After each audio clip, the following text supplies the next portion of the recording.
Sportcat's Daily Gazette. Live across Australia on Dare Media Group radio stations. News, weather. And somehow it all makes sense. Sort of. For more information, go to daremediagroup.com.au. The boss jock has entered the building. You are listening to the Sportcat Show. That's right, ladies and gentlemen, boys and girls, children of all ages. You have the one, the only Sportcat. I am here with you for the next 2 hours. Welcome to WZQR and to our dear friends in Australia on Radio X. Thank you for tuning in. Please come over and find us on the Sportcat shows, and you'll find some of our regulars here. Denise, my number one mod, and Chris. Chris is here. And somewhere back here, we got Brenda hiding. Hello, Brenda. Whoa, wrong button. Where the hell did you go, Brenda? Hold on, I gotta stop that too. Where'd you go, Brenda? What are you doing? I'm not doing anything. You're the one pushing buttons. I don't know what the hell I'm doing. So there you go. You know, the sound is a little wonky or something when you first started. I don't know what's going on. My what was? The sound was like trying to cut in and out. So hopefully we don't lose Sportcat today. Let's hope not. We'd hate to have Brenda run the show. Oh hell, I'm over here trying to die in peace and you bugging me. What do you want? Jesus, Brenda. So what's wrong with you? Why are you feeling so bad? Oh, between my head and my stomach, I feel like crappy-oly. The stomach flu is nasty. It's been going around. So it's caught me 3 times thanks to the little gremlin and Beth. So I told you to stay away from those damn Petri dishes. I think I just need to eat more junk food. I think that's what I need to do. I think that'll make me feel much better. That seems to be Trump's way of doing it. So, well, yeah, I was looking for a new daily quiz. Too. What's that? Your sound, it's weird. Do I sound weird to you guys? It's like, see, I don't hear anything. Hold on, let me look at my. You keep kind of roboting every now and then. I don't know. That's weird. Today is Shay's birthday. I didn't know that. I haven't been on Facebook yet. I already sent her a happy birthday. Did the tiny terrorist mess with your microphone? Not that I'm aware of. Everything appears on the mixer. Everything looks good. So I don't know. I don't know what it is. Maybe it's just me. I don't know. Maybe even up here it looks fine. So I don't know. Has it gotten any better, Denise? I sound good. Denise says yours is weird. Really? Okay. Well, that's weird because I've got looping back through the mixing board to my headphones and I don't hear anything. So weird. I don't know. Even on the equalizer, it looks good. Like it's even. So yeah, Chris said that the sound is cutting in and out, but only on Glenn. Okay. Maybe a wire is loose or something. Smack some things around. I've always got loose connections. Wait. I'd have to climb behind a computer to fix it. You sound good now. Don't touch anything. Okay, I won't touch myself. I promise. So. There you go.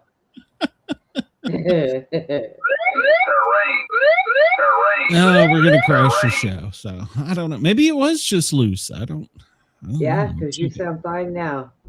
I'll check it out. It could be. Yeah. The boy was over here messing with stuff. See, keep that Petri dish out of your room.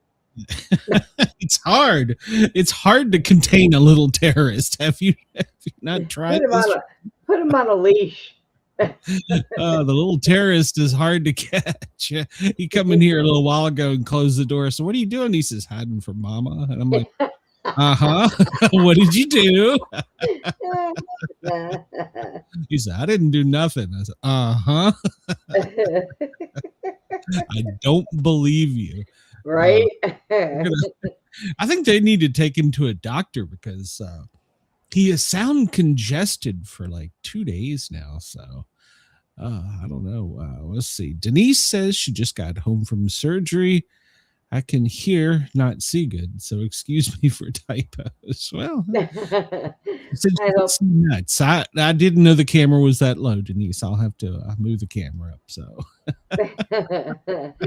I hope you heal. I hope you heal fast, Denise. yeah, I don't want to be showing my nuts off for free. I only do that on OnlyFans. So Oh God. Well, let's see what we get into. It's 2:06 on the East Coast, Wednesday, January 14th. We've made it halfway through the week. And last night I was going to stay up late and I was looking at all the headlines and things going through, and they're just damn repeating. Everything is Minnesota. Everything is Greenland. There's only one new real breaking news story for the day so far. Unless we invade or bomb some shit. So actually two. So there's two. We have two breaking news stories. The other, it's just like they want to keep talking about the same things. So that's because they're probably doing something else. Yeah, behind our backs, and they want us looking over here and not over there. Yeah, probably so. Good morning to you in Perth. It's 3:07 a.m. Sydney, 6:07. And for our new 51st state, Greenland, our green mark, as I call it, it is 4:07. So in the evening. So, and do you know, I cannot find a good weather source for Greenland. It's like they only predict for half the continent. They only do like half of it. It's the weirdest thing. I don't know. Well. All right. Well, if you went outside and looked up, well, I'll send you a picture later, Denise. Yes, we all hope you get to feeling better, Denise. I hope that your surgery went well, as long as it wasn't a transition surgery. So if you went outside and looked up, and hey, I'm okay with that. It's a whole new world if you decided to. So if you went outside and looked up, you'd only see 15% of the moon. It's a tiny crescent right now as we're headed to the winter moon. And let me tell you, winter has arrived in the south. Holy cow. And it's only gonna get colder. Chris said he saw a report that Corn Pop was still a bad dude. Yeah, Corn Pop is still a bad dude. Yeah. Corn Pop was a bad dude. And I think we need to find an audio clip from where Trump flipped off the Ford factory worker. So. Oh, I wish you would have said something to me. I was just watching it a few minutes ago.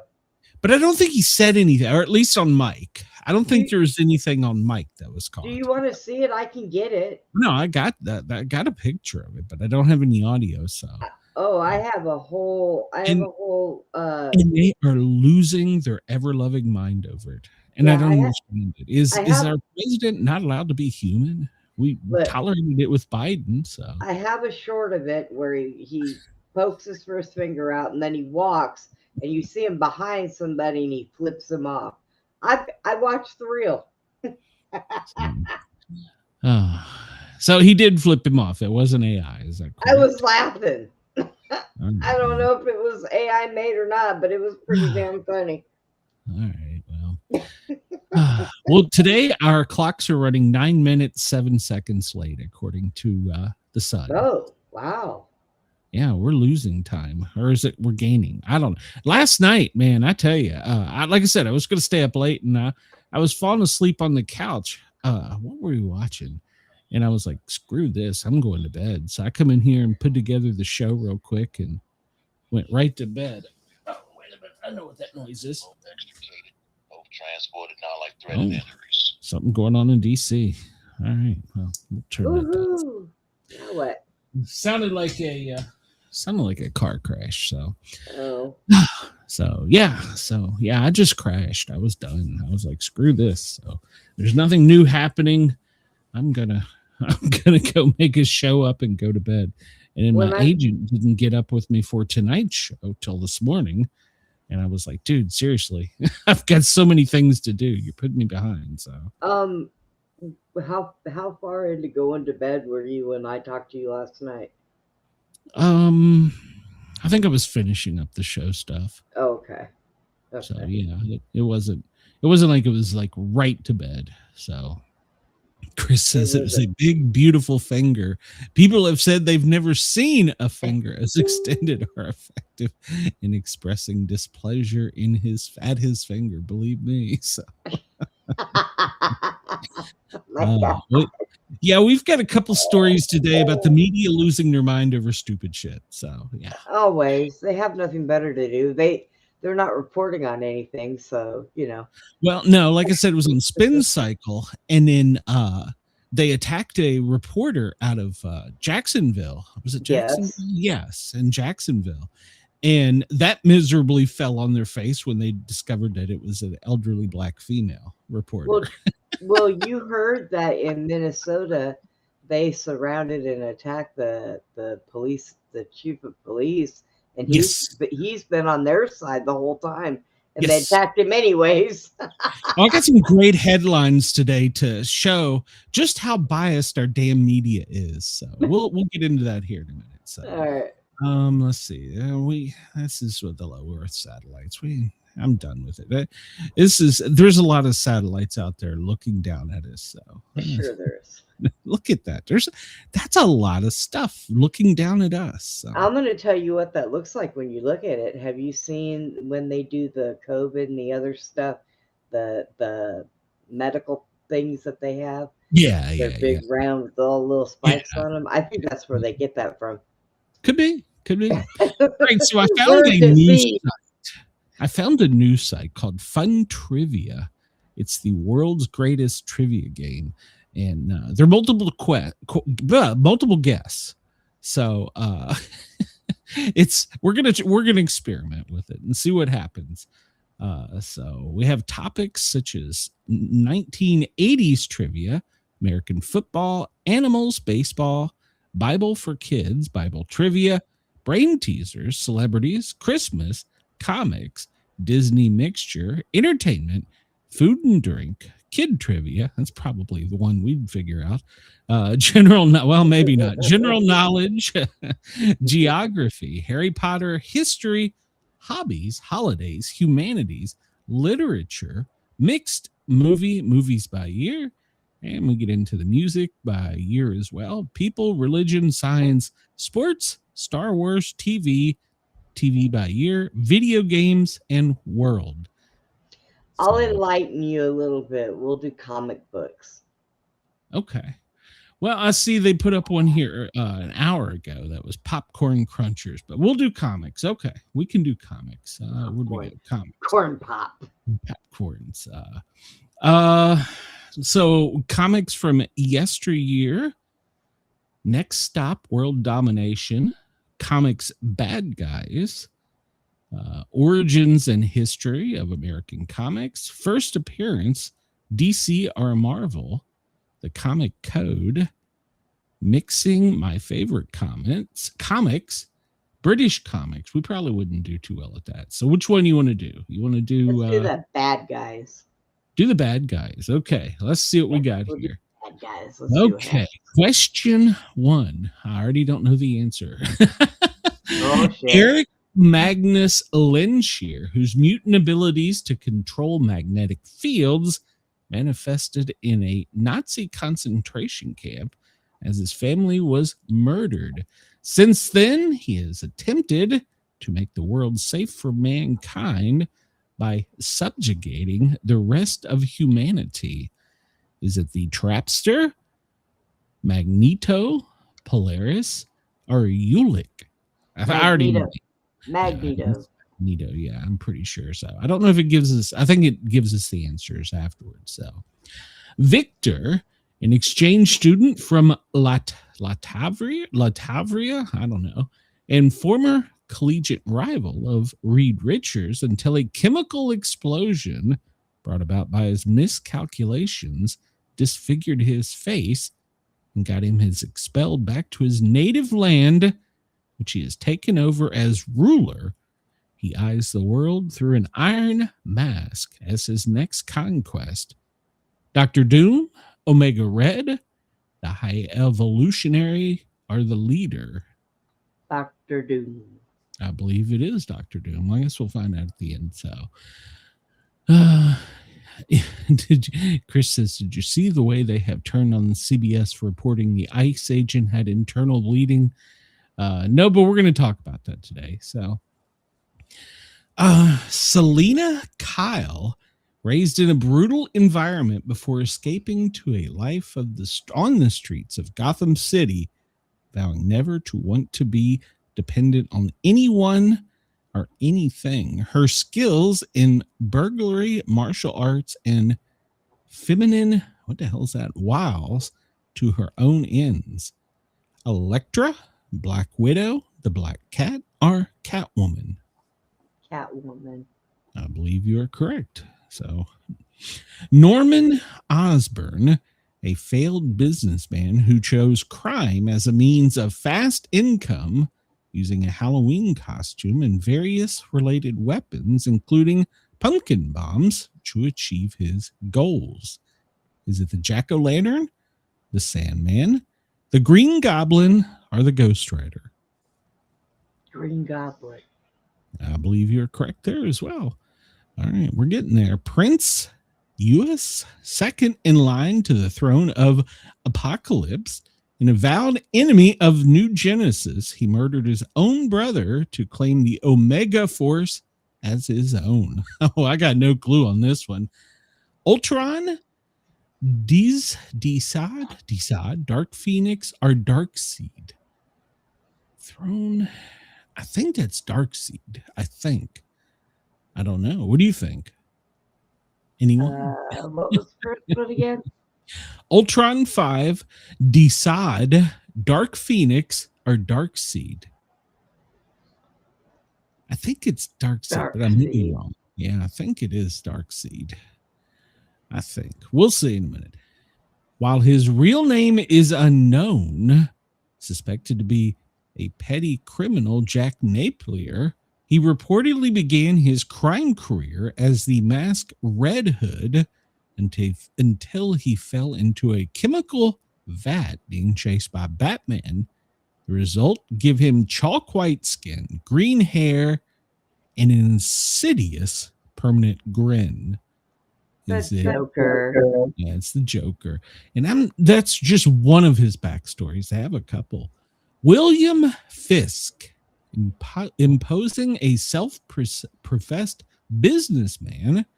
Hold on, let's try this again. William Fisk, a rather imposing self-professed private businessman who in fact heads most, if not all, of the crime cartels that are known to authorities. Is it Justin Hammer, the Rose, the Kingpin, or the Ringmaster? Kingpin. I believe it is the Kingpin. So far, I'm not doing too bad. We'll see. He has always been the arch nemesis of Superman. But in recent years, he has undergone a transformation from a mad scientist to a corporate mogul.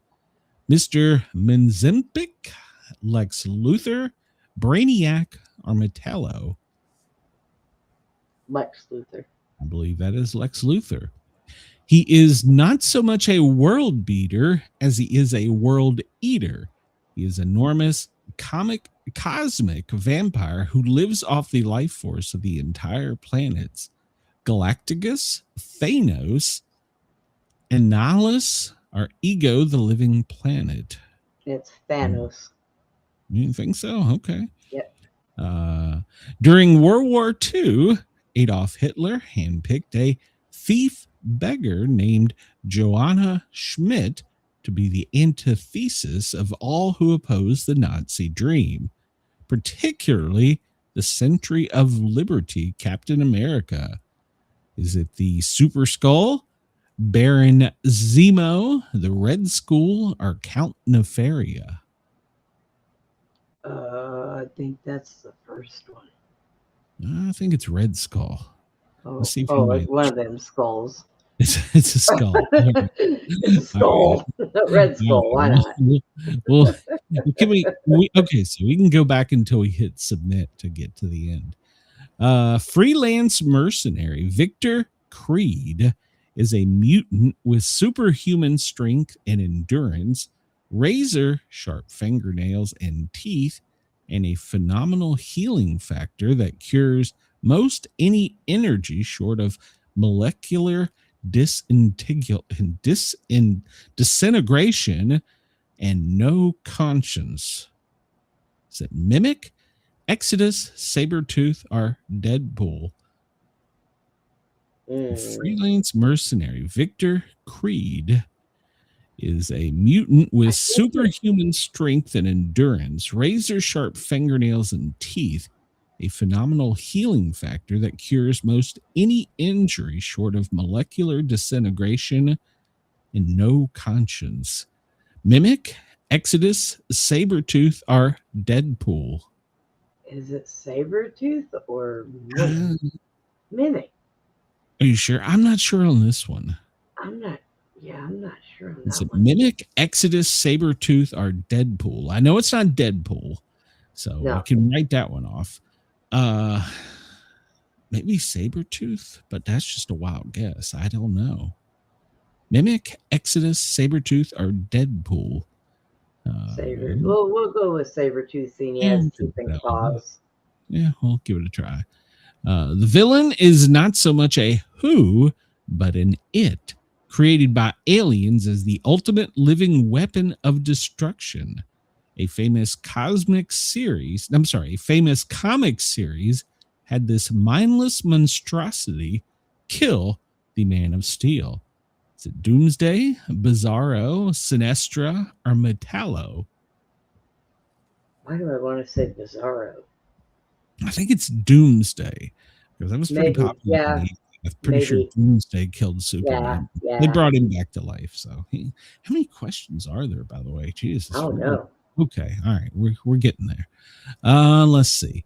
Renegade scientist Viril Dox tried to take over his homeworld, and his punishment was atomically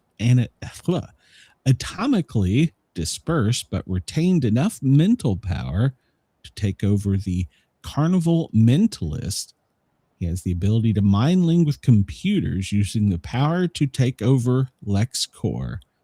Brainiac, Metron, Sharbadis, or Malfic? I think that one's Brainiac. Yeah, I'm not sure on that one, so we'll go with Brainiac. Archaeologist and treasure seeker Barbara Minevera discovered a strange blood-drinking planet that grants her superhuman agility, strength, and razor-keen senses to rival that of her nemesis, Wonder Woman. Is it Devastation, the Silver Swan, Dark Angel, or the Cheetah? Whew, that's a tough one. I don't know the answer. The cheetah. Okay. All right, we'll go with the cheetah. Ernest Fairchild, a teenager with telepathic powers, died after a failed experiment, was reborn undead, and is currently embarking on a quest of Megadeath, the destruction of all life on Earth. Lobo, Purgatory, Doomsday, or Evil Ernie? Well, it's not Evil Ernie. Count that one out. Yeah, and I know it's not think, Doomsday. What were the other two? Lobo or Purgatory? Probably I think Purgatory. Lobo was one of Spider-Man's nemesis, so I don't think it was probably Purgatory. Yes, Purgatory. Yeah, where's the guess? So, a Victorian era doctor, Nathan Essex, becomes obsessed with genetics to the point he was able to extend his own life into the present. He has shown a particular interest in the genetic structure of the family of Scott Cyclops Summers of the X-Men. Apocalypse, Mr. Sinister, Malice, or Onslaught? Ooh. A Victorian era doctor, Nathan Essex, become obsessed with genetics to the point he was able to extend his own life into the present. He has shown a particular interest in genetic structure, the family of Scott Cyclops Summers of the X-Men. Hey, we have a hint button here. Let's see what that does. Oh, okay. Well, it rules 2 out. So Mr. Sinister or Malice? Mr. Sinister. Okay, I'm going with you on that one. I don't know. Ben Poindexter is the name of this psychotic hitman uses most, but even he doesn't know what his real name is. He does know that he has the uncanny marksmanship, using guns, knives, anything he touches becomes a deadly weapon. Shotgun, bushwhacker, death stalker, or bullseye. I want to say that one's bullseye, but you think it's bushwhacker? I think it's bushwhacker because he can turn anything. Bullseye, he's just good at. Okay, we'll go with bushwhacker. I don't know. Go with bushwhacker. Otto Octavius was a promising scientist experimenting use of a harness with mechanical appendages to handle hazardous materials from a safe distance until an explosion fused the arms of his body and deranging his mind. The Scorpion, the Crime Master, Silver Mame, or Dr. Octopus? Dr. Octopus. Dr. Octopus it is. All right. This megalomaniacal villain was actually created around the turn of the century by Sax Rohmer, but was revived by Marvel as father of the master of Kung Fu Shang Chai, the Yellow Claw, Fu Manchu, the Mandarin, or Kulan Goth. I got no idea on this. Well, it's either the yellow claw or Fu Manchu. But seeing its comics, I want to say the Yellow Claw. Okay, we'll go with the Yellow Claw. I don't know on that one. The last name Mackenzie, the sometimes hero villain, has helped the Avengers and the Fantastic Four, but has also periodically declared war on the surface world from his Dominion of Atlantis. Aquaman, Nimrod, Atuma, or Namor? Nimrod. Nimrod? You sure? Okay. Well, it's not Aquaman because he doesn't declare war. Okay, so which ones? All right, yeah, all right. Which ones do we get wrong? So, we got number 9 wrong. He is such a world beater as he is a world eater. It's Galacticus, the cosmic vampire. Oh, no. Okay. All right. Then what else do we get wrong here? Ernest Fairchild. It was Evil Ernie. Evil Ernie, a teenager with telepathic powers. That sounds like a porn name. What's your name, young man? And it was Bullseye. Ben Poindexter is the name of the psychotic hitman. So it was Bullseye. So you were wrong on that one. Well, shit. And it was Fu Manchu, the megalomaniac villain. Yes, so it was Fu Manchu. And Namor was the last Mackenzie, with last name Mackenzie, sometimes hero. Whoa. It's okay. All right. So we just scored average on this one. So we're not as good as we thought we were. Yeah, hey, you're the big comic book guy. I was guessing. I didn't do too bad for guessing and not knowing shit about comic books. All right. Well, it was all guesswork. So, all right. Here's your favorite one. This day trivia. This day trivia. I don't know the phrase. Pol for icy.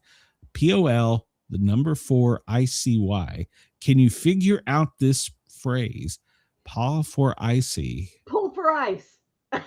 Pull for icy. I don't know. I'm just going to click the answer. Foreign policy. Oh, I get it. The number 4. Yeah, foreign policy. Yeah. Oh, God. Foreign policy. You're funny. God, whatever. My neighbor on the other side, she must be doing her dishes. She keeps slamming her cupboards. God, what is it with people and slamming shit? I'm in between 2 noisy motherfuckers, let me tell you. Hold on a minute. You just reminded me. I got to push a button here, damn it. Okay, you, go ahead. You and your foul mouth. I just got to push a button. The views, opinions, and satirical content expressed on Sportcat's Daily Gazette are those of the host, Glenn Sportcat Jackson, and do not reflect the views of any affiliated networks, sponsors, or platforms hosting the show. This show is intended for entertainment purposes only. Please note, satire and humor, all commentary, especially on news, sports, and entertainment, is presented in a satirical manner. Statements made on this show should not be taken as factual reporting or professional advice. That's right. Don't take anything we say as professional advice. Everybody in my side of the complex needs to all move out and just leave me here by myself. They aggravate me too. Kurt Goodell starves himself to death on this date, January 14th, 1978. He's considered one of the greatest logicians in history. He suffered mental instability in his later years. The 71-year-old mathematician starved to death after developing a fear of being poisoned.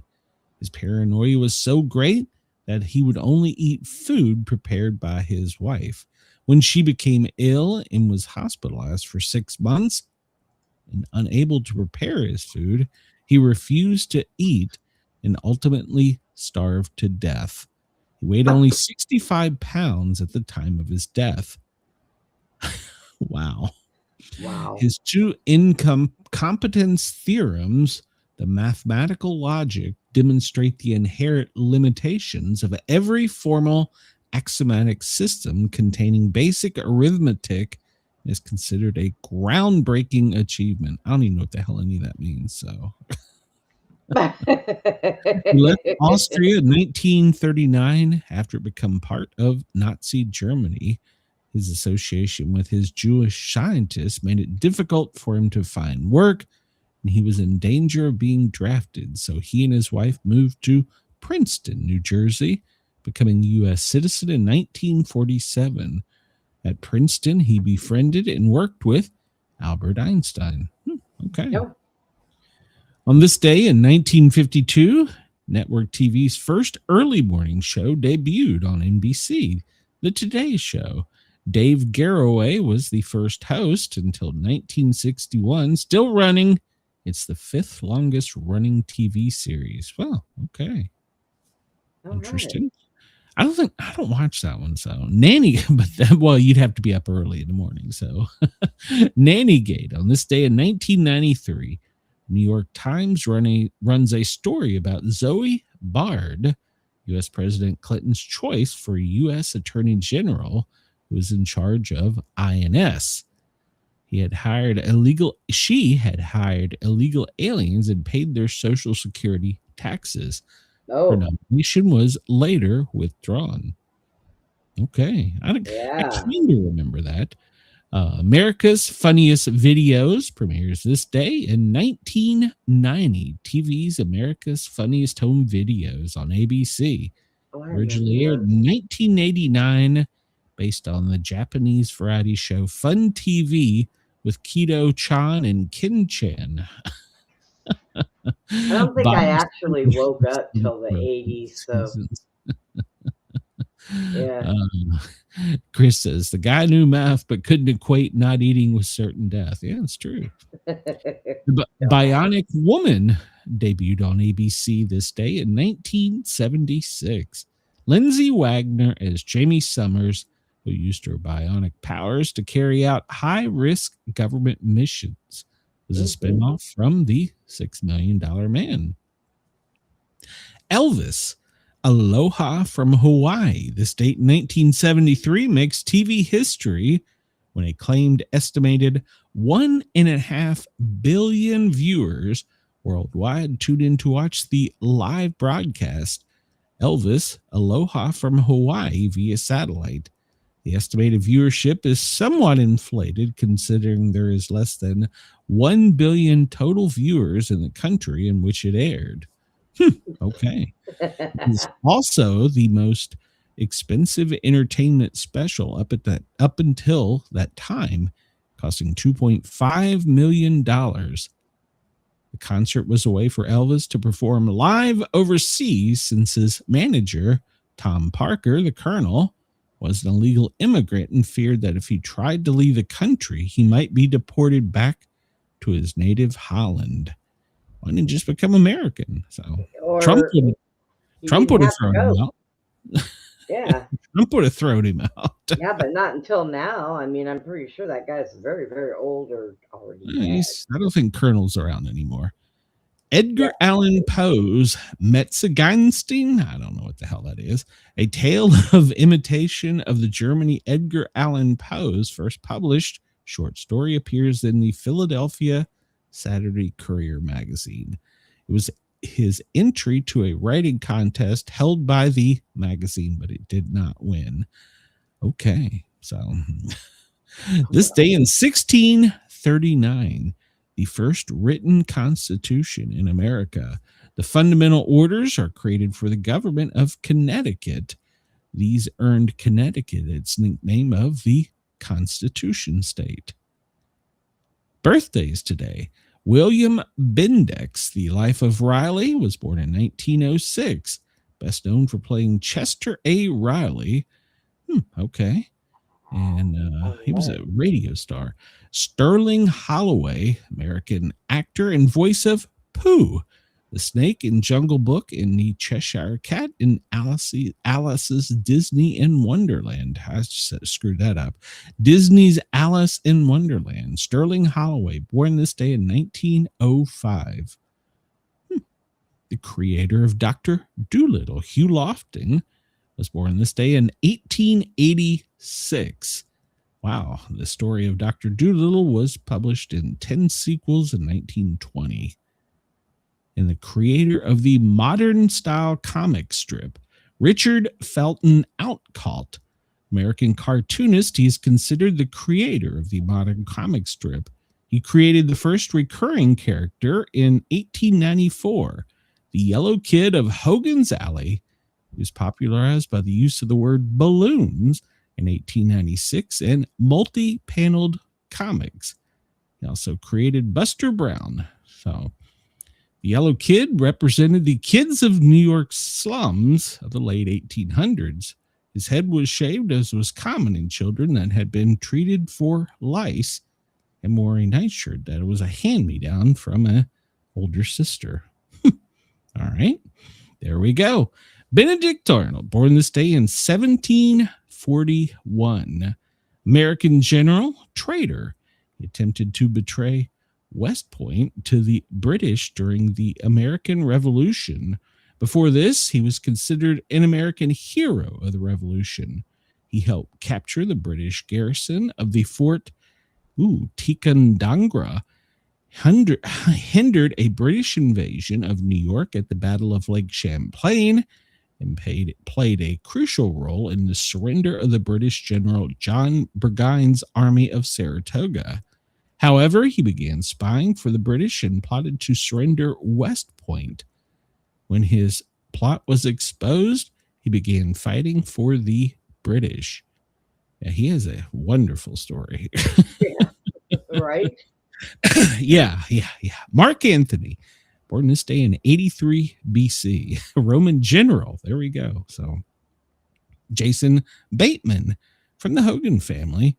David Hogan, born this day in 1969. Faye Dunaway, an American Oscar-winning actress from Bonnie and Clyde, born this day in 1941. Frank Aletter, an American actor. He appeared in TV and movie series, born in 1926. Bringing Up Buddy, It's About Time, and Mr. Roberts. Okay. Oh, and Tora Tora. Guy Williams, born this day in 1924. Zorro from 57 to 61. Lost in Space. Remember him? Oh, yep, I sure do. 1924. Mary Ann Jackson. No, I don't know if she's Ken or not. 1923. One of the Little Rascals' older sister of Weezer. I don't remember her. She appeared in 32 Our Gang's films from 28 to 31. Okay. Ken Sailors, Born this day in 1921, he was a pro basketball player, America basketball player, college player of the year. 5'10", he popularized the jump shot, which he developed while playing against his much taller brother. Andy Rooney, born this day in 1919, an American Emmy-winning commentator on 60 Minutes. Did you like him? Not really. One of the best things I ever saw him do was he was going around and buying gas, and he was trying to get the 0.9 cent back. Oh And the people were so confused. The people were, what? What? The people were so, and he really gave, he says, well, your sign says, and he explained the math. He says, I want my 0.9 cent. And the clerks were like, what the hell is he talking about? 9 cents and shut up. Let him go away. That was funny. I want to put out that on this day, today in 2026, one of my animals is probably going to kill me because I have a 20-pound cat sitting in my arms and I have a dog that's giving me the stink eye real bad. So, well, we'll carry it live, Brenda. It'll get us views and ratings. So there we go. Mark Goodson, born this day in 1915, TV producer to Tell the Truth and What Is My Line, The Price is Right, and Family Feud. Some of those are still going on. Harold Russell, a Canadian-born American Oscar-winning actor. He was first visibly handicapped person to appear in a major motion picture, having lost both hands in World War II. Okay, he won Oscar for The Best Years of Her Life, which he sold in 1992, making him the first person to publicly sell his Oscar. And Trump now has it, so there you go. So. Hal Roach was born this day in 1892, an American Oscar-winning film director for Harold Lloyd and Laurel Lynn Hardy, as well as the Little Rascals. Albert Schweitzer was born this day in 1875, a German Nobel-winning medical missionary and philosopher. Thornton Waldo Burgess was born in 1874, author of children's books, the creator of Peter Rabbit and the Briar Patch, Reddy Fox, and Grandfather Frog. There you go. And they've all been banned now, so there you go. So right? Probably. I was looking at something last night talking about things that were banned. I was like, this is banned? Oh, it was Pepe Le Pew. Pepe Le Pew is banned. I was like, what? Yep. Why is Pepe banned? So I don't know. I was because he was sexually harassing the cat. That's right. Yeah. That he was why raping her. That's why he was banned. Although all I ever seen him do was hug her and hold her down and give her a kiss, but apparently that was just too far. That was too much. So yeah, she should have punched him in the throat. So it's too much. Let's see. I'll go through here. I had more time today. I should have went through and just deleted some of this. Lance Armstrong on this day admits to using performance-enhancing drugs in 2013. Wasn't it because he didn't have but one testicle or something? I don't know. Probably. That's what happens when you lie about going to the moon. you lose a testicle. No. Lance Armstrong, the cyclist. You're thinking of Neil Armstrong. Neil Armstrong took performance-enhancing drugs to go to the moon. Jesus Lance, Neil, tomato. This is why I can't get trivia. Oh my God. In 1963, even I know this. George Wallace was toes are kicking in. Shut up. Oh, Jesus Christ. 1963, George Wallace was sworn in as the governor of Alabama with the pledge, segregation now, segregation tomorrow, and segregation forever. He later repudiated. Did he lose a nut too? I don't know what he lost. So Okay. all right. We're just gonna move on because I can't with you. That's not It's good. National Dress None of Up Your that. Pet Day, Brenda. So you're supposed to dress your pet. So Why hello, can't- Wendell. Welcome. So He's got too much hair right now. I'll dress him after he gets shaved. it's National Hot Pastrami Sandwich Day. Do you like hot pastrami sandwiches? Yes. Okay. It's Cesarean Section Day, C-section Day, Oh, well, Feast that's what of the Ass Day. Hmm? I'm What? just leaving that one alone. It's Feast of the Ass Day. I just leave that one alone. Yeah. Go research it yourself. International Kite Day. Make our Sankri. Nah, I don't know what the hell that is. National Take the Stairs Day. I don't even know how to pronounce that one. Novi God Day, and that's a federal holiday apparently in Russia. Organize Your Home Day. Orthodox New Year. Pongai Day. Ratification Day. Take a Missionary to Lunch Day. Oh, no, never mind. Leave it alone. World Logic Day. So I'll just leave that one. and working with me is National Sangria Day. Yeah. 64 days until spring begins. So 64 days. We're in the 14th day of 2026, obviously. There's the Feast of the Ass Day. Just go Google it yourself. I'm not gonna. Wendell, I lost a leg, not an ass. Let's see. We'll move on from that. And it's the 25th day of winter. It just can't. It's got to go away soon. So I didn't bring up the world's baseball countdown timer. I didn't bring that up. Damn it! I should have. Let's see. Let's jump into some news. We're running a little bit ahead of schedule. All right, so we're gonna read this article, and then we're going to watch a video. A peaceful this comes from MLK50, which their slogan is "Justice Through Journalism."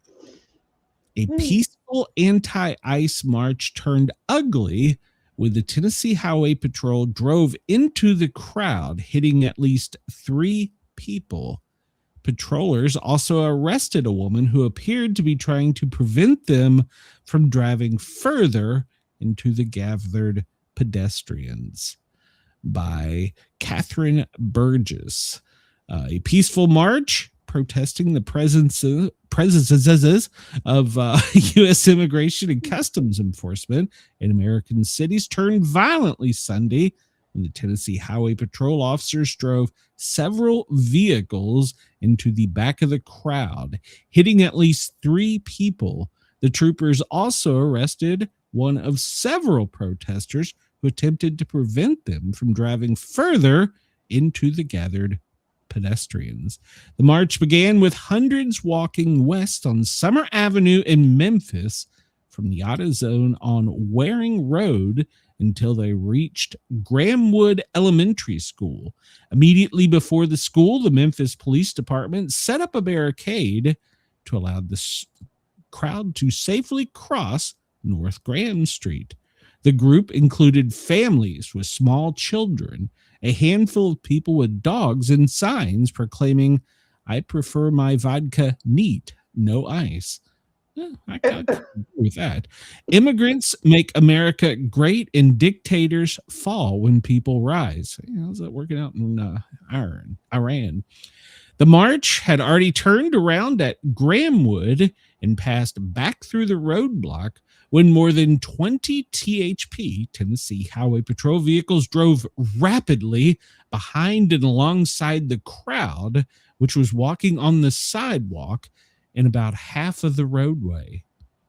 "We were trying to create awareness and show the city that we're tired, not only of what's happening in other parts of the country, but what's going on here in Memphis," said Jose Salazar, an organizer with Indivisible Memphis and Free the 901. I was not expecting the highway patrol to act the way they did. They came in speeding. They were acting really aggressive. We never got a warning to get out of the street. Do you need a warning to get out of the street? I'm just curious. Well, not here. Volunteer safety marshals and protesters, including Rebecca Leathers, she's 55, stood in front of the vehicles seeking to block them from further driving into the crowd. Others at the march said they simply didn't have time to move to the sidewalk. As a cruiser drove past Leathers, she slapped the side of the vehicle with her open hand. The horror. The trooper driving the vehicle exited and dragged her by her cardigan as she leaned over as if to pick up something, then pushed against the vehicle. She was soon placed in the back seat of a cruiser. Members of the crowd turned towards the trooper chanting, "Let her go." And what did she do? "Holy shit, that was scary," one protester said from the sidewalk. "They were acting like they were going to run us all over," another one said. "They did. They hit 2 people," the first protester replied. Video taken from the scene from different angles shows at least 3 people, 2 at least were wearing safety vests, were hit by police cruisers. All 3 appeared to be able to walk away afterwards. At least 1 went to urgent care, according to posts on social media. We're going to get to this. THP released 21 seconds of one of the incidents, posting on Facebook that it shows the individual holding on to the trooper's vehicles, lying down, and then standing right back up. Yep. It shows the white lines on the road disappearing under the car, indicating that it is moving up until it hits the safety marshal, who grabs at the front of the vehicle as he falls backwards, legs under the vehicle. When he stands back up, he wags a finger at the police trooper and begins walking away. Yeah. Our priority is public safety for motorists, protesters, and certainly troopers, the THP posted. When someone enters the roadway, it creates a serious and immediate risk. Troopers are trained to respond to prevent injuries or worse outcomes. One protester, David, was at the tail end of the march when he heard the THP sirens, then turned to see them driving aggressively towards the crowd. They slowed when they got close, but continued to push into the march. Raheem said he saw the safety marshal get bumped by the vehicle and confirmed that the vehicle was moving when it struck the man. When you're on foot, a car might be going 5 or 10 miles an hour. But when you're on foot, this big old SUV, it doesn't matter, he said. It's going to do damage as it barrels at the people, into the people. Marchers questioned why the THP drove up on the crowd they were conducting after MPD had blocked traffic to allow them to cross. Another shows a cruiser driving into 2 people at the same time. He confirmed that he witnessed the incident, and I was standing right beside the people that got struck. The THP has not responded to multiple questions from MLK 50, Justice Through Journalism, about its actions. On Facebook, they did not explain why they drove rapidly on the protesters. They drove on them. The affidavit of complaints against Leathers, filled out by troopers Brandon Andrews, said they had been radioed that protesters were engaging in physical altercations with law enforcement on Summer Avenue in Graham, and that he and other troopers arrived at the scene of the altercation, but were unable to proceed because they were blocking traffic. Yep. I'll tell you what happened in Texas when you're done with that story. So let's watch the first video. We'll watch the first video. We want to give these people their time here. So this is 1:18. Wait, here they come. They're driving aggressively. Oh my God. They're going to drive into the crowd, Brenda. Wait a minute. But wait. Like they have stopped. Yes. Oh, they're honking their little horns. The protesters, they're waving their signs angrily as the police push further. Approaching the car. Oh, I think he took the little old lady out. What the hell? I think they took out another one. Oh my God, there's blood everywhere, Brenda. Yeah, okay. Oh my God. Notice how the angle is pointed down on the camera. Yeah. notice that. The officer's out there arguing with this crazy person. This officer, he appears to be trying to keep the crowd back. And this lady, well, apparently she is the one that struck the side of the vehicle. Look at them. They're taking Grandma with her crocheted hat into custody. They've drug her from the crowd, Brenda. Jesus Christ. You can't make these headlines up. All right, so there's the first evidence they give us. Let's see what this next video shows. They surround them in this one. So let's watch this. I want to make sure that we're fair and balanced here, and we're up the middle. Oh, here they come. This is from the opposite. Oh my God. They have run that poor man down.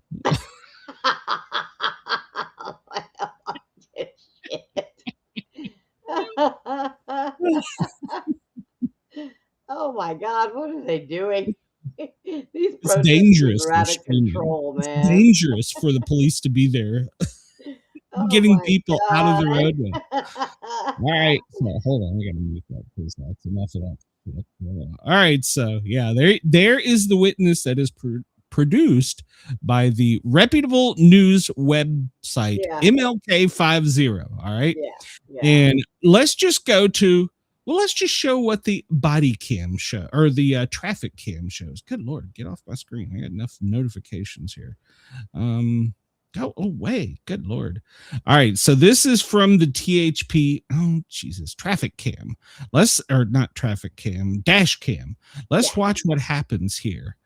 So here's the vehicle at the rear. Oh, he's coming up in the middle. Yep. Now watch this guy. This is the guy he runs over. Oh my God, he's under the car, Brenda.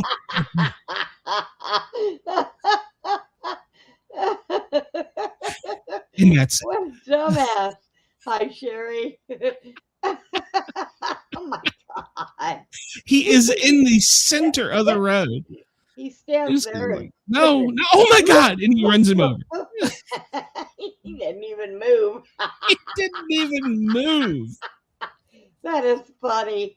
Oh my God. Well, that video is tearing Tennessee up today. Oh my How this innocent safety patrol was run over and drug. Yeah, okay. He hasn't even dropped his radio. Oh my God. Stupid. There you go. I want the entire world to form their own opinion of what the THP did. So let me tell you what happened here. So in Texas, you're not allowed to gather in the roads. Okay, you have no safety. If somebody runs your ass over, well, then that's your bad. It is illegal to block roadways here. Okay, so officers were coming up the street. There was a lot of officers' cars coming up the street, and a big group of protesters start running towards them in the middle of the road. Right? What did the Texas officers do? They put their cars in park. They all got out and they ran towards the crowd. And needless to say, several people were tackled and arrested, and the rest of them got OC'd and cleared the roadway. Well, you saw how they drug Grandma out of the crowd there. The THP did. Her crochet hat never left her head. So our governor said, this is not Minnesota. Yeah. Oh, I didn't. There's a video I was going to show that I left out to make sure we had enough time, but of a police officer telling a lady that this isn't Seattle as he's arresting her. Right. Our cops roast the crowd. They didn't care. Well, apparently THP just drives straight through them. So yeah. Bodies flying everywhere. Jesus Christ. This is your fair and balanced news, ladies and gentlemen. And I didn't have to look hard to get to, I just brought up the THB story, and then there was the blood and carnage. Oh, it was horrible. So Chris says that guy looked like an NBA player trying to get a fake charging call. Exactly. Yeah. So that was in Tennessee. That's the breaking one that it has Memphis residents all upset, and they're protesting today. And the rest of the state is going, what the fuck is wrong with you? I'm telling you, man, these people, there's something wrong with their heads. So we got another one here in a minute, but the next story today comes to us from Red State. Hidden cameras reveal Secret Service breach to the J.D. Vance detail. It has been compromised. Since its founding, the president and vice president and other senior government officials have relied on the United States Secret Service to provide security for them, if needed, their families. It has, for the most part, done their best, regardless of their personal opinions of the agents. That's how an organization like this must work. So when an agent betrays that trust, it is more hateful. It is more, and that is precisely what James O'Keefe seems to have uncovered in the form of a Secret Service agent on the detail of Vice President Vance, who has leaked serious details about his travel arrangements and how his detail is constituted. So this undercover journalist found an agent who's a holdover from the Biden administration and stated that he voted for Biden and expressed his opposition to the administration and ICE. So he took photos. He did videos, gave videos of secure and secret areas and details of the vice president. So the only good thing that come out of this is that he revealed this to an American journalist and not a Chinese or Iranian spy. Hopefully this guy has been let go. Well, as a side note, he is now suspended. Well, there you go. You can go online. James O'Keefe shows videos, pictures. He doesn't he blocks out certain things and blurs others, but the guy give it all up for a piece of tail. Apparently he was it's giving up information because in the video she's like, can I see your badge again? Oh, is that a Secret Service ID? He's just he was texting them, showing giving locations, giving security procedures, detailing future travel plans of the vice president, described physical procedures for protecting the vice president, described shift changes, procedures, and then shared images that he had taken aboard Air Force Two.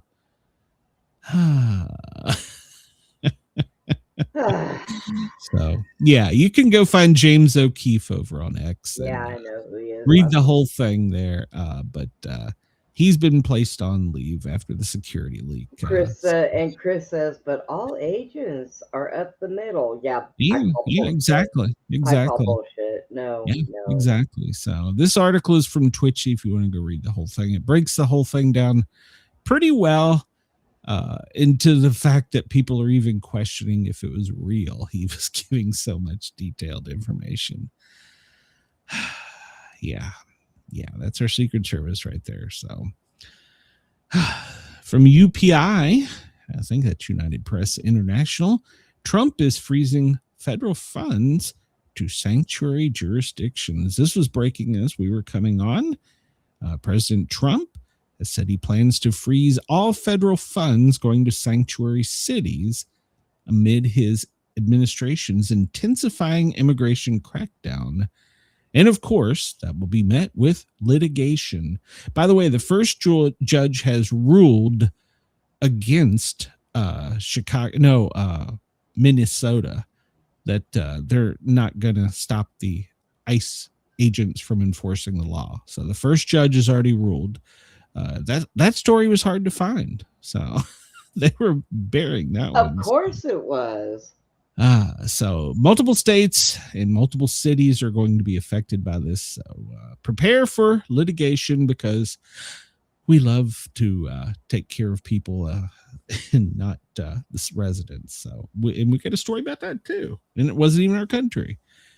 Apparently, Trump yelled "F you" and responded to a disgruntled Ford employee while he was touring the Ford factory. So he yelled at the Ford workers during the visit yesterday. We covered that when he was in Dearborn. The disgruntled employee yelled "pedophile protector," and then the cell phone captured the incident where you can clearly see Trump shouting back "F you" while raising his middle finger, and then he walks off.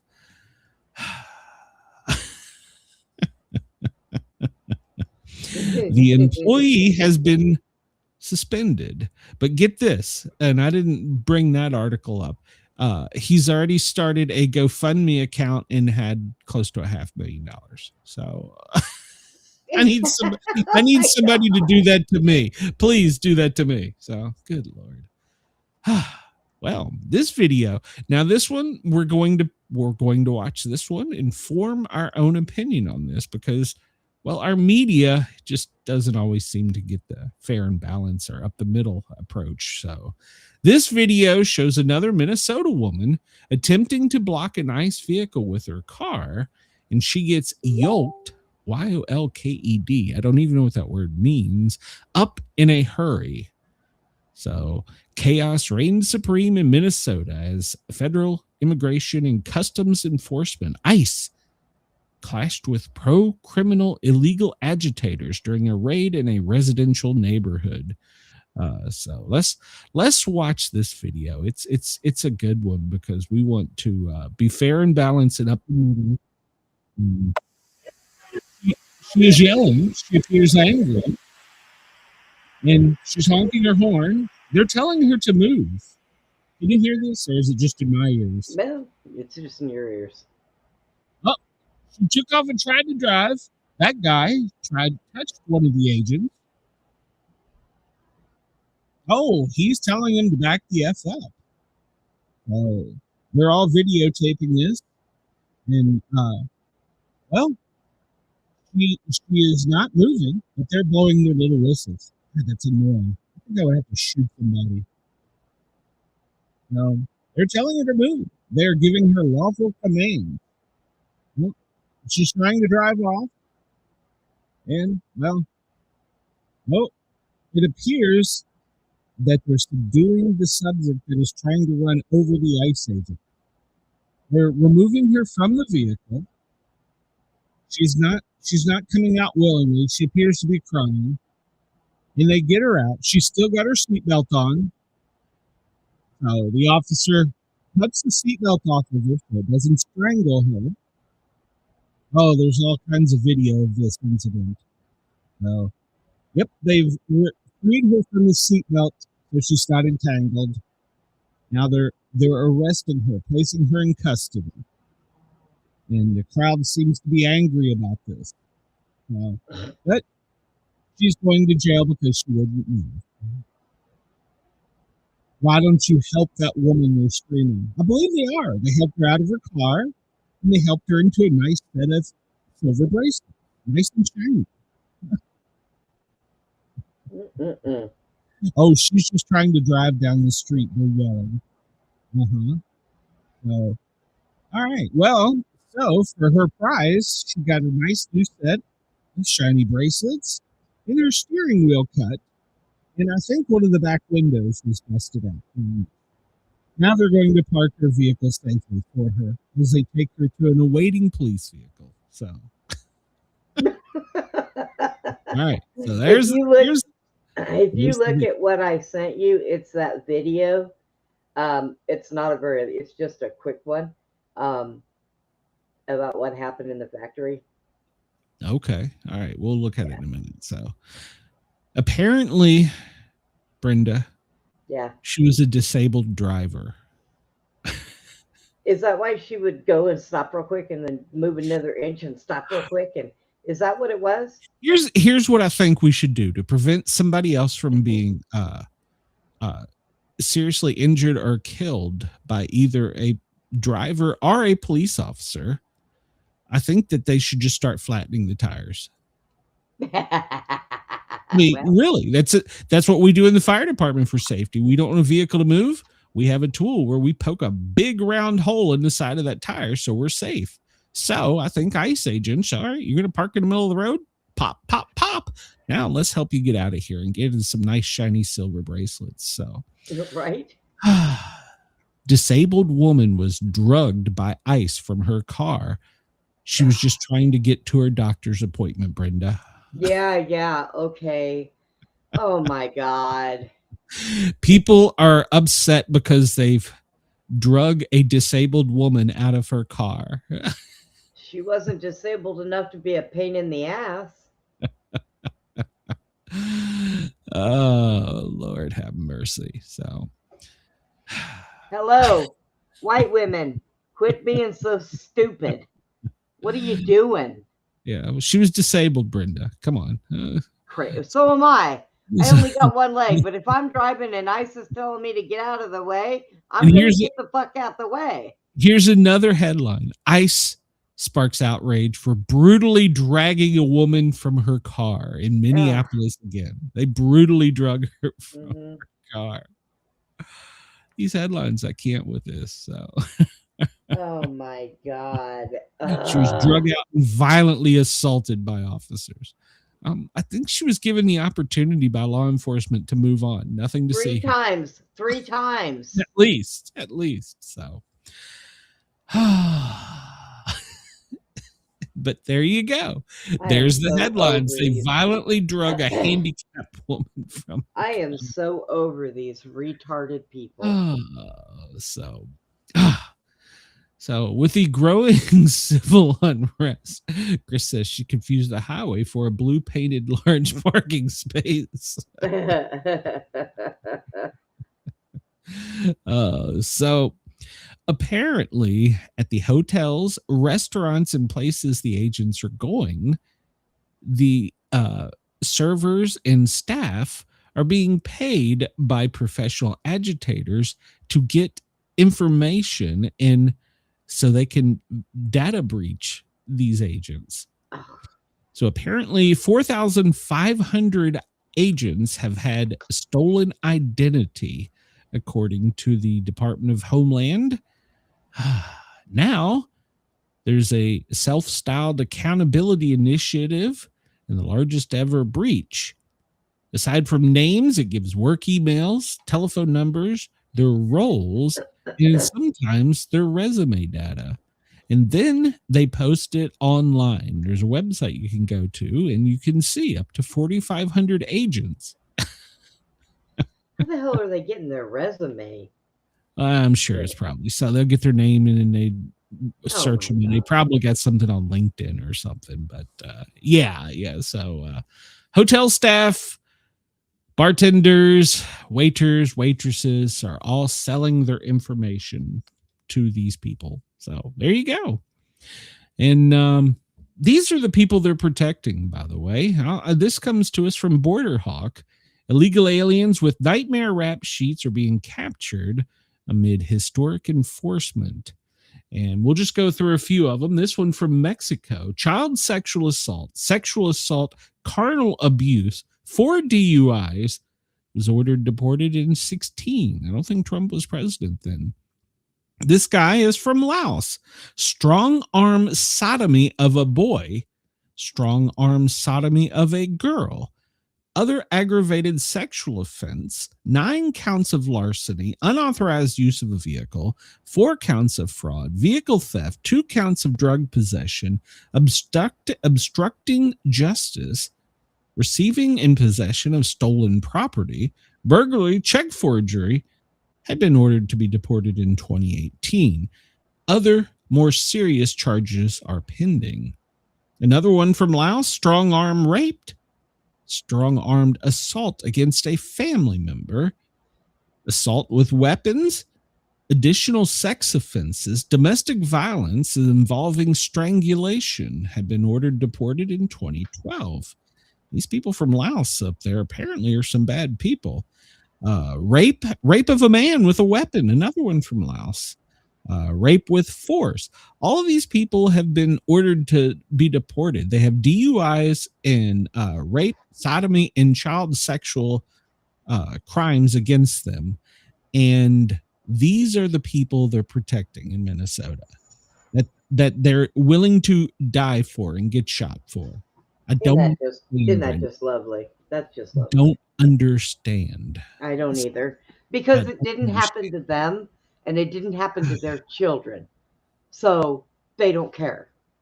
So this comes to us from Minnesota's Free Press. They have been watching the enforcement action at the airport, and they have noticed that there is a very large uptick of flights leaving the airport, taking people out. Oh, daily. Really? Daily up to 150. And it's just wrong that we're doing it to these poor people. So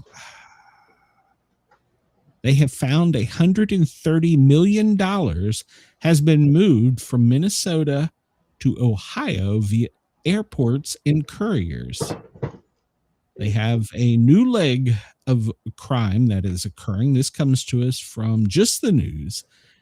They will go to the airport and drop off attaché cases, and the person or courier will be there to pick it up. They declare the cash as legally required on documents they have forged, and then they have other couriers travel abroad with them to Dubai through Amsterdam, and then from there it gets lost. Massive cash operation movements from multiple Somalian immigration communities. So far, they've got 130 million in the past week, but they have caught up to 700 million since 2024. But this is the people we're protecting. So, yeah. And then Chris made reference to this earlier. The ICE agent, Jonathan Ross, I shouldn't say his name probably, he suffered internal bleeding after his encounter with Renee Good during the shooting incident. So he suffered internal bleeding. It was to the hip or abdomen. And they're saying that it could have been anything because they don't want to give away his medical information, but they're more than glad to give his credit card information up. That it could have been anything from bruising to internal bleeding. So, oh my God. So, yeah, they go into depth in this article. This comes to us from Daily Mail.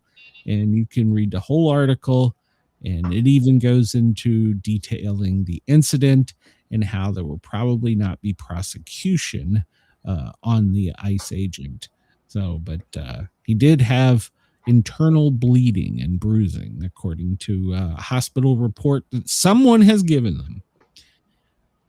According to border czar Tom Holman, the agent has gone into hiding due to safety concerns for him and his family's life.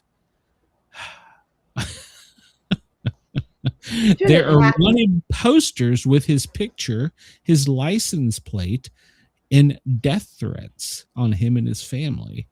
So, and they wonder why they be masked and stay that way. Exactly. So, this comes to us from Portland. It's photos of a heavily damaged patrol vehicle that was rammed by Tren de Aragua illegals. You know, this is the ones that they cried over. The police chief cried over. You can see the photograph here. The front of the car is practically destroyed. There's dents all over the driver's side. It doesn't appear to be very operable. It may be, but this is the one that they were crying over. So... after they beat his car. Somebody make this shit make sense, please. I can't. I don't understand. I just don't understand. So, well, this comes to us from a France news source. Trump says U.S. control of Greenland is vital for the Golden Dome. I knew it had something to do with gold, Brenda. I knew it. I knew it. If Trump's involved, it has to have something to do with gold. So we talked about this actually earlier, that it is vital for the missile defense system because of the location and the arc of the incoming missiles to the United States. This would give us a better chance of shooting them down, which in my opinion might make this whole side of the world safer. So Possibly. Yeah, could be. So US Express, their headline is that Trump could move on Greenland in weeks, and officials are expressing concerns. So oh, wait a minute, there's a breaking news one. So hold on, let's click on that and see. Donald Trump sends fierce 6-word message to NATO as fears explode. Oh, Lord. What did he say? Make your own money.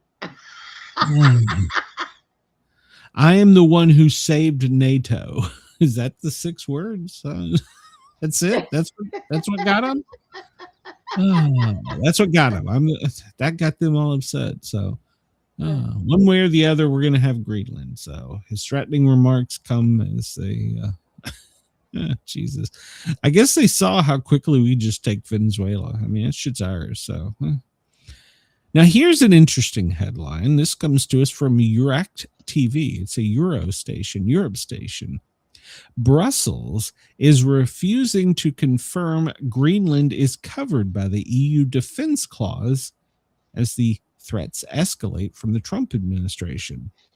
So what this in fact says is they're not protected by NATO or Europe, according to the EU Commission.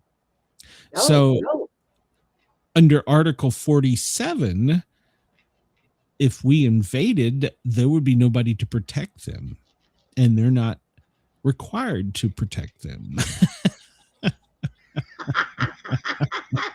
Their own rules. And it says here, if you go on and read the fine detail, it basically says it's pretty much already America's. So it's because we've got the only military base there protecting them. So welcome, Greenland.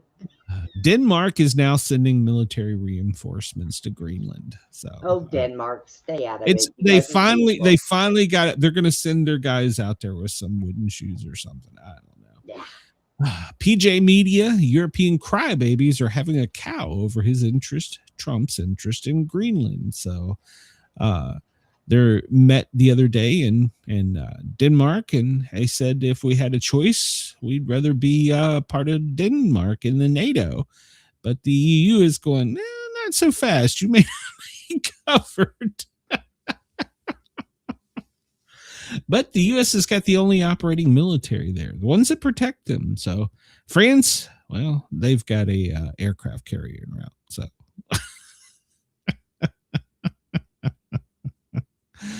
oh my God. Yeah, they got an aircraft carrier there. So everybody keeps screaming, World War III, World War III. And I'm over here thinking, the way this is done, this is going to be the funniest war I've ever seen in my life. Well, it's some goofy shit going on. Speaking of that, this headline comes to us from Just the News.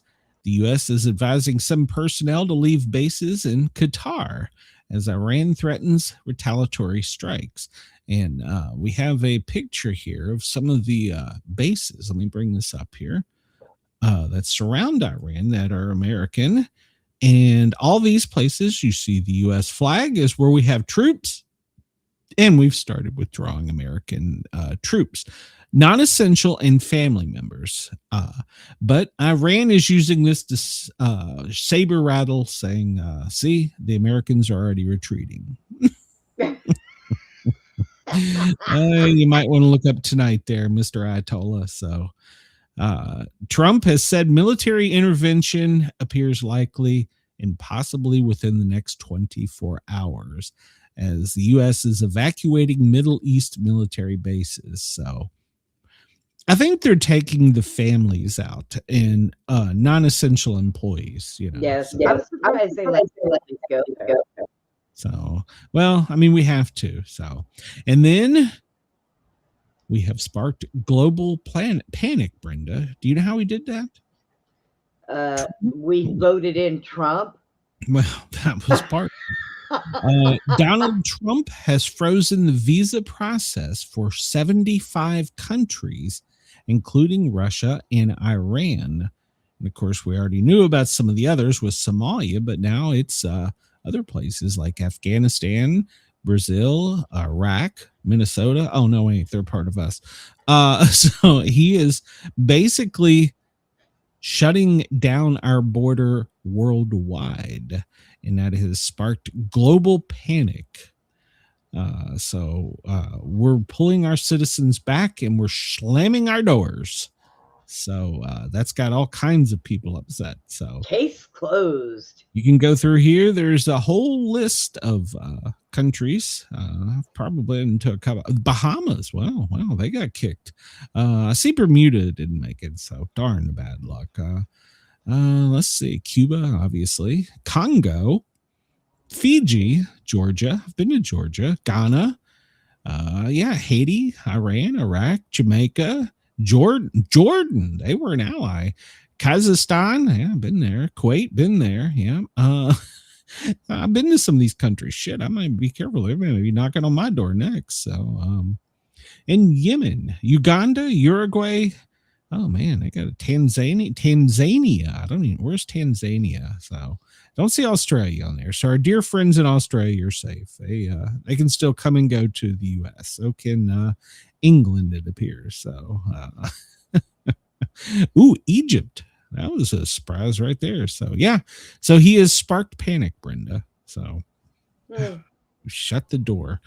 75 countries can't come in. Well, I think it's about time. So, and this comes from the New York Post. It was breaking news. Iran's judiciary chief has issued spine-chilling execution orders, and this talks about a 26-year-old protester that awaits death. They're supposed to have a public execution. I think it is tonight, our time. So we'll see what happens on that. But they're supposed to have a mass public execution Wednesday night, our time. If they did that here, I bet a lot of shit would stop. Well, ironically enough, we have a politician that talks about that. And what do you think is behind his name? A D or an R, Brenda? Just guessing. Well, let's see. Let's do a D. Democratic Representative Vindman. Irony with the Iranians protesting and what we see in the U.S. So he's being interviewed on the cable news network, CNN's News Central. He's a Democrat from Virginia. And he said that we should support the Iranian people in their struggle for freedom and independence. And the Iranian people are protesting largely peaceful on the streets, and they're being attacked and murdered. And I think there's an irony, obviously, in what we see with ICE on American streets. We, first of all, I think, recognize the Iranian regime is an authoritarian regime that is oppressing its people. And I recognize that in my own family experience. We fled from a communist authoritarian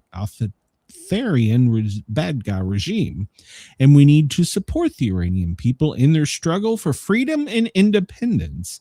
They're protesting largely peacefully on the streets and being attacked and murdered. And I think there's an irony, obviously, in what we see with the ICE agents. He continued, but we just need to stay focused on Iran. He changed the subject as soon as he said it. Wow.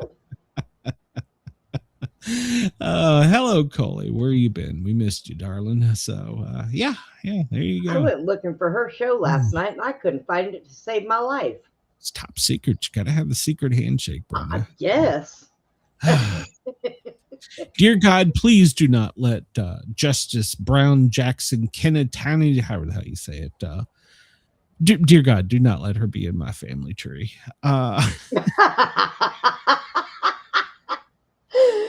She embarrassed herself. She embarrassed herself. She made up some new words and some new legal definitions that even the Chief Justice had to say, what the fuck? So, Why is she even there? Oh, that's right. She was a Yeah, DEI hire.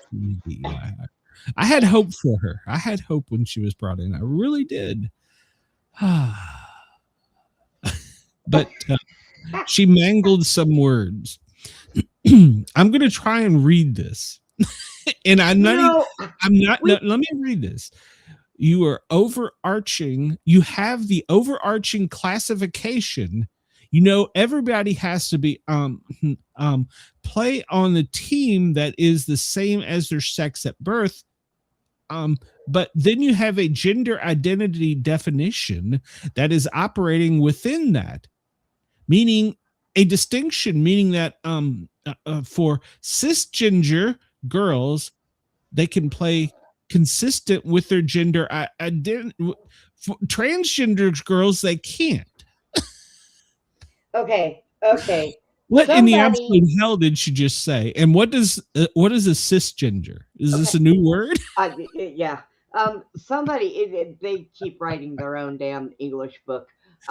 Somebody needs to clip all the shit that is happening now and make a comic book, because this is what it reminds me of. It's unbelievable that I don't even think that girl went to school. This is not the first time that we've heard her. No, she made up her own word. Cisgender. No, that's been out. I just don't know what it means, but still, she's an idiot. Well, she's her and AOC need to go back to the strip joints. AOC behind the bar and her on a fucking pole.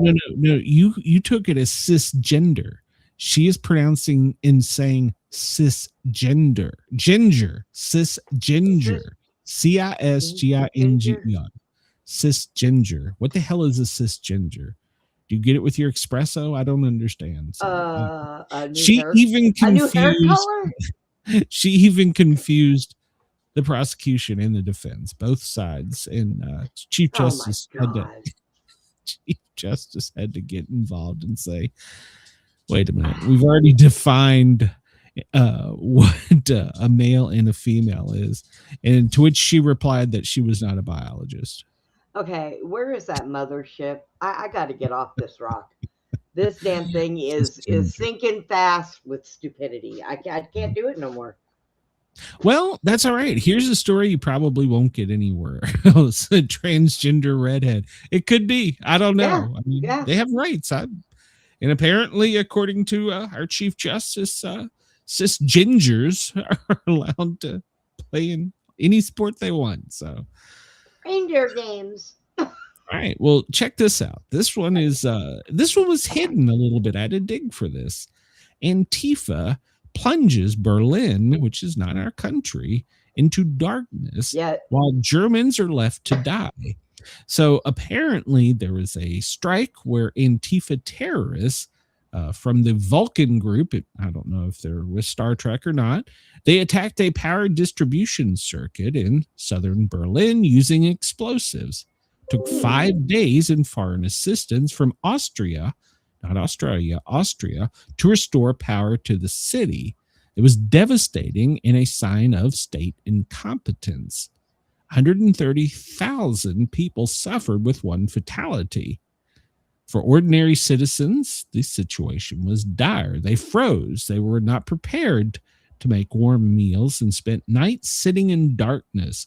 Fear was constant, and organized migrant burglary gangs exploited the chaos. Emergency services at police and fire were unreachable, and mobile phone networks failed. But the German government took the immigrants and put them in hotels. And they told the residents that it would be 70 euros per night if you were to evacuate and go at your own risk, leaving your property to a hotel. They went door to door and provided hot food and drinks to the immigrants community, but not the entire community. Their own government turned on them. And they took care of the undocumented immigrants before they took care of their own residents. I'm going to use whiteout on my dual citizenship and take Germany out. Oh, if you have dual citizenship, you might want to pay attention to some of these new rules. So you could be deported.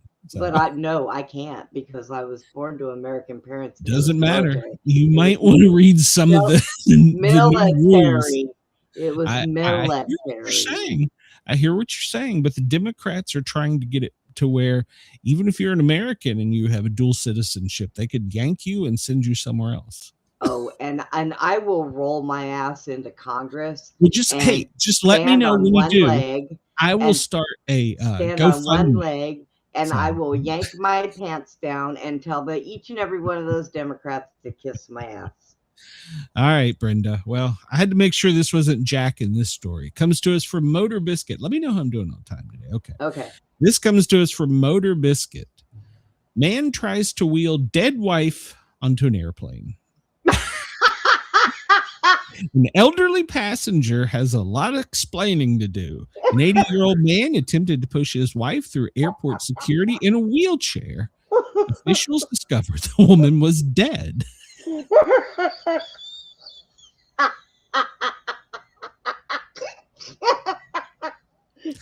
He didn't know. She took the lady's hand to do a body scan and said she's got an abnormally low temperature. Wait, she's not breathing. Oh, that poor guy. I bet he was sitting there talking to her the whole time. He told authorities he knew she was dead after the gig was up. She had died inside the airport several hours earlier. So my God. They just wanted to return home. So. She died in the wheelchair in the airport, and he's like, well, fuck, I done paid for 2 tickets. I can get this bitch home. That's one way to make sure she gets buried at home, huh? I just don't understand. You mean my wife's dead? Just put her in the wheelchair. I'll just take her on the airport. Yeah, right. Home. Yeah, I didn't want the damn ticket, for God's sakes. Oh my God. No.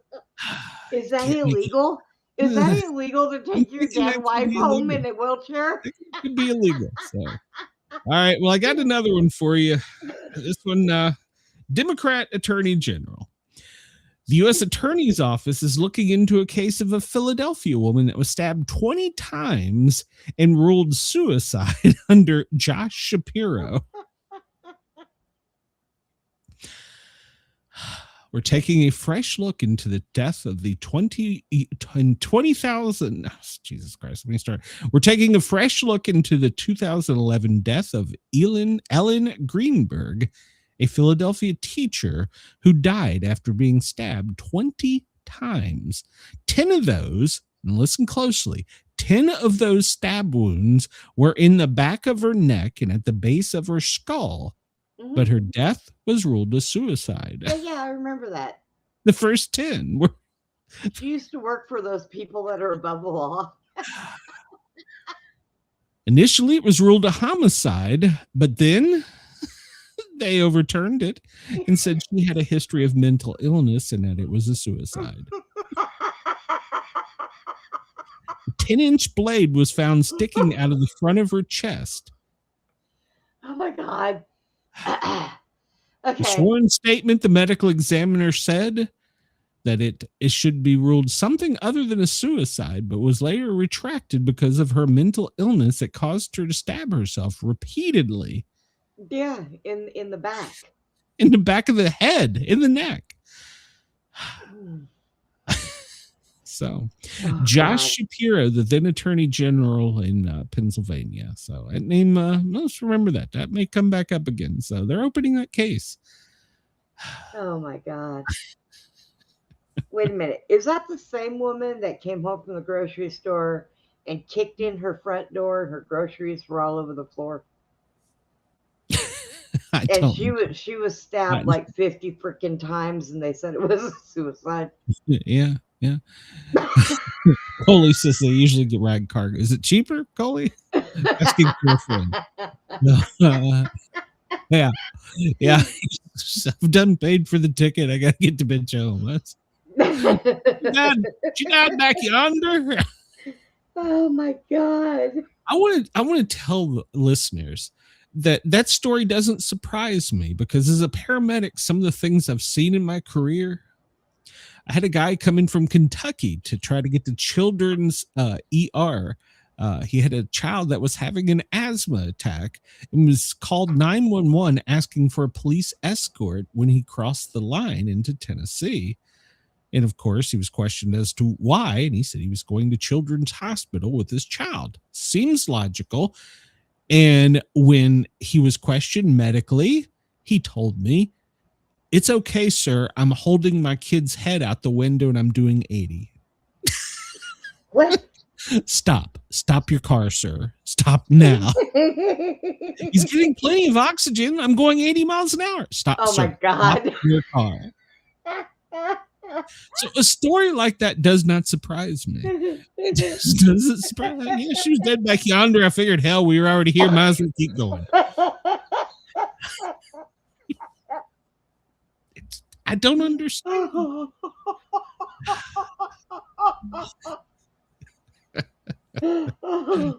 Yeah, some of these stories just they don't surprise me. Yeah, they don't surprise me. God.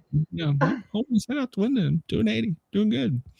So apparently Kiefer Sutherland got into some kind of physical assault with the driver of a Lyft or Uber rideshare driver. And apparently there was a physical altercation, and Kiefer was arrested, but the driver didn't need to be treated for injuries. So Kiefer's going to have to go to court. He didn't like the price raise. Apparently this is not his first brush with the law, but the first time that he's beat a rideshare driver up. So I'm not sure what the activity was, but Kiefer Sutherland went all 24 on his ass. So Tom Brady is in trouble because of comments he has made about soft generations that can't handle criticism or accountability. Well, he's not wrong. I mean, he hasn't tried to roll his wife through a ambulance checkpoint. Well, that's true. That's true. He was a guest on Spittin' Chicklets podcast, which ironically enough was the name I was going to use, but they took it. And they were talking about sports, and it brought up players and coaches. Players that eventually turn out to be coaches, sometimes they need to have a coach to deliver more discipline. To which Tom replied, "I would agree. But why do these coaches that are like, I always point our first like mistakes I made, and I'm like, Jesus Christ." And he says, "Well, it's because of the kids now." And Brady says, "But why is that? Why is this generation so soft?" Well, they're unwilling to take criticism for lack of performance. Like, why do we allow this with parents? Why do we allow this in school? Why do we allow this in coaching, where it's okay to mess up and screw up in front of your teammates because you're not prepared or you don't put the effort in? Why can't we call people out? And, well, Tom's in trouble for this comment. So, well, they didn't sound like they were questions. Well, no. He pretty much made a statement there. So Tom's in trouble. There you go. Sorry, Tom. I always say that the kids today aren't built like we were. No. You So he was probably having an off day. Well, this comes just from Glass Almanac. He flew an Airbus A320 across Europe without a license. Well, did he crash? No. Well, he did better than most of our pilots. Yeah. So apparently he was the captain in charge of the ship, and my God, give that man a license. He flew across Europe before he got caught as the pilot. So I hear Delta's hiring. He said he was just trying to get the deceased woman home. So I don't know. Well, damn. That big old plane didn't crash. Yeah, so he successfully did it and got busted, and well, he's having to answer some questions right about now. So, all Our health secretary, Robert F. Kennedy, raised eyebrows after describing President Trump's eating habits, saying the president routinely consumes junk food, candy, and Diet Coke, yet continues to display remarkable physical resilience.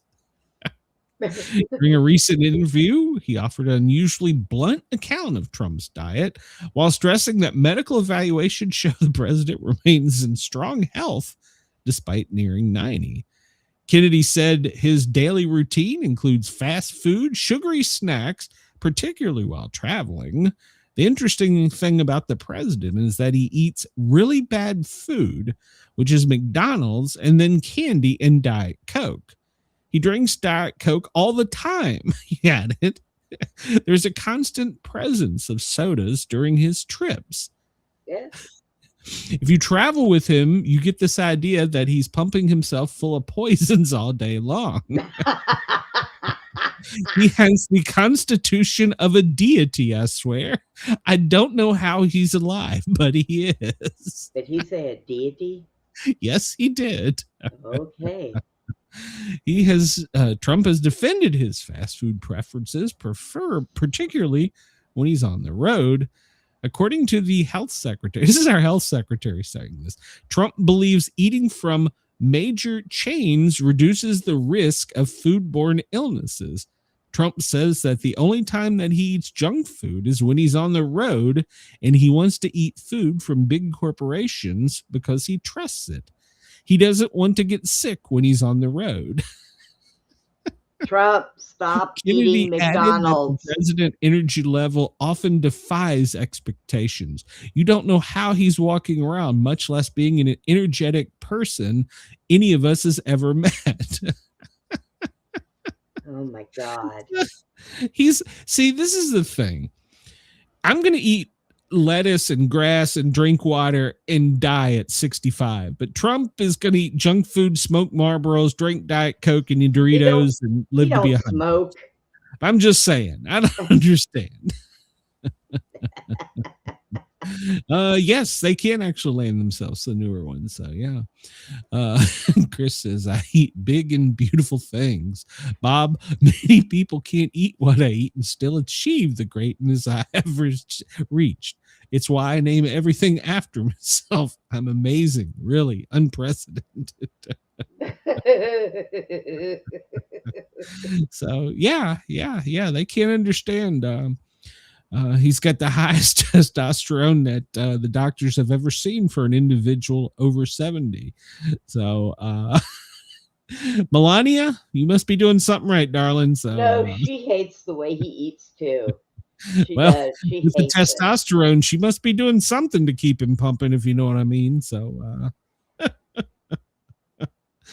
oh yes, our own health secretary says, I don't understand how he's still alive. So there you go. How are we doing on time here? All right, we're doing okay. We can muddle through these next ones. So. Oh, that's right. You told me to keep an eye on time. I totally forgot. Yeah. Oh, where did my clock go? I had my clock up there. There we go. I got it. NFL journalists remarked to Jaguars coach after playoff loss has sparked a huge debate on social media. Now, you need a little background on this. The Jacksonville Jaguars lost to the Buffalo Bills. It wasn't a bad game per se, but they did lose. It did come down to some key plays that they made mistakes on.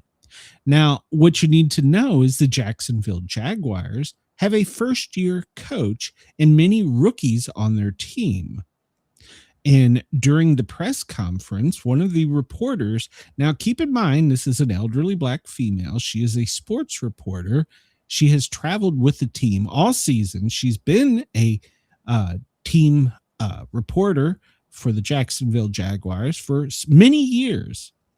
Well, she heard all the questions, and she saw during the interview when the coach come out, he was, kind of sad, kind of beaten down.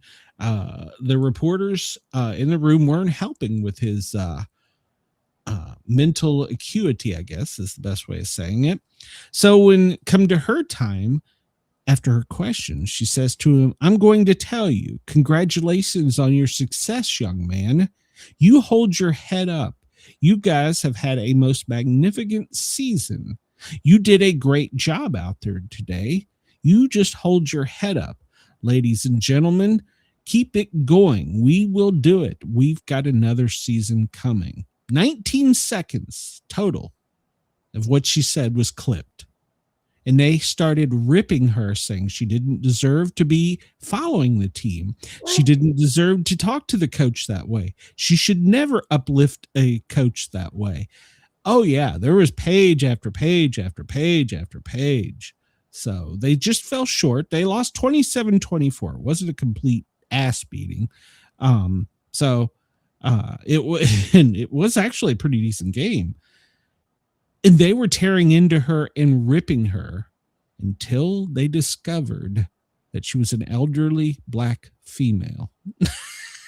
Because they didn't see her on camera. And now they're doing an about face.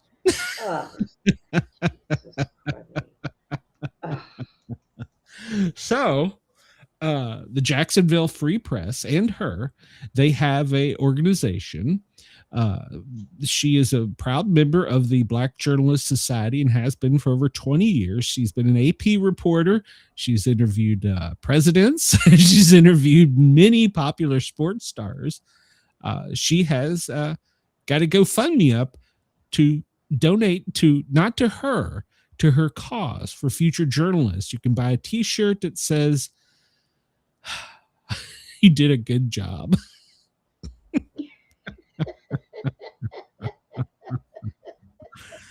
Yeah, so I applaud her. I think she did good.